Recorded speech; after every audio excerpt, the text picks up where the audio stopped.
Hi, welcome back. This session is the second of 4 bite-sized sessions looking at different aspects of energy conservation. So this session will be covering prioritizing. So once again, while you're listening to this, just start to think about your own daily routines and which activities you find most tiring at present, or which activities bring on symptoms in you like your breathlessness or tachycardia, muscle pain. Okay, so let me get my place. Start to think about prioritizing. So why is prioritizing really important? Well, this ties in with planning. So when planning for the events of a particular day or week, it's looking at what you've planned and prioritizing each activity in terms of importance to ensure that you've got sufficient strength and energy for those that mean the most to you. So prioritizing is about being realistic and being prepared to say no. It's about being prepared to put off an activity for another day.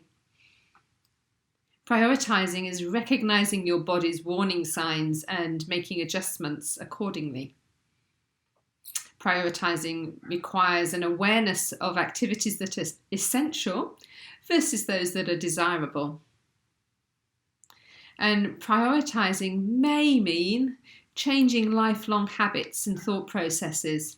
So, for example, it might be those thought processes such as, I don't give my children processed food, or the washing up can't be left until the next day, or we always eat our meals at the dinner table, or it's rude to tell a visitor that I'm tired and I need to rest, or I can't possibly cut a phone conversation short.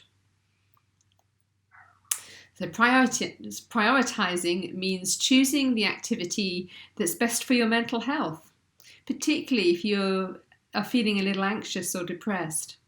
For example, tomorrow may be the day that you've set aside for changing and washing the bed linen, but at the moment, that's an activity that you find exhausting and you know that it's going to take up most of your energy levels for that day.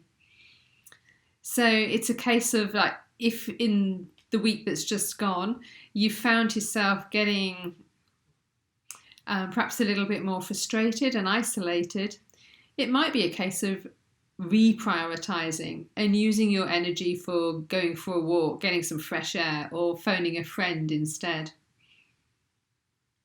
Prioritizing is also asking for help. And this last point is particularly important and is often overlooked. It can be difficult asking for help, but choosing to accept help can also be very empowering. Accepting help, whether formal or informal, can give you the freedom to do activities that you might not otherwise have energy for. So again, like tying in with the mental health, it might be really important to you to be getting some fresh air and getting out of the house at the moment. So accepting help, perhaps with the cleaning or shopping or childcare, may make the difference between whether you've got the energy to go out for a walk or to meet up with friends or family or whatever it is that's important to you at the moment. It's also worth remembering that there are a lot of people out there that are compassionate and they're very keen to help and have the capacity to do so. Now, COVID has brought out the worst in the minority, but it's also brought out the best in many. There's a huge amount of community spirit out there.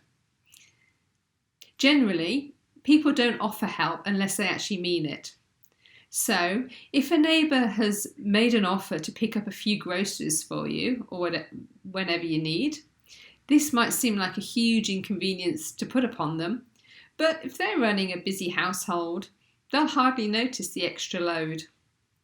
Or if a neighbour offers to mow the lawn, chances are it's actually an activity they enjoy doing, and they may even see it as a good way to have a bit of time to themselves, or even to work off a few extra pounds that they may have put on during lockdown. It's a good bit of exercise for them.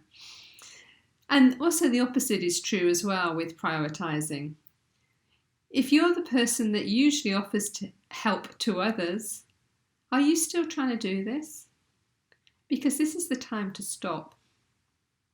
This is the time when you need to, and your body needs you, to put you first. A burnt out carer is no good to anyone. So when you're prioritising, eliminate unnecessary tasks. So whatever the task is, ask yourself, why am I doing this task? Does it need to be done? Can it wait for another time? Or is there someone else that can do it for me? Okay, so again, I told you, it's another short and sweet session. So that's all. So just now have a think about how you might be able to do some reprioritizing in your own life. And then the next session that we'll be looking at is pacing. Okay, I look forward to meeting you soon for that. Thank you for watching.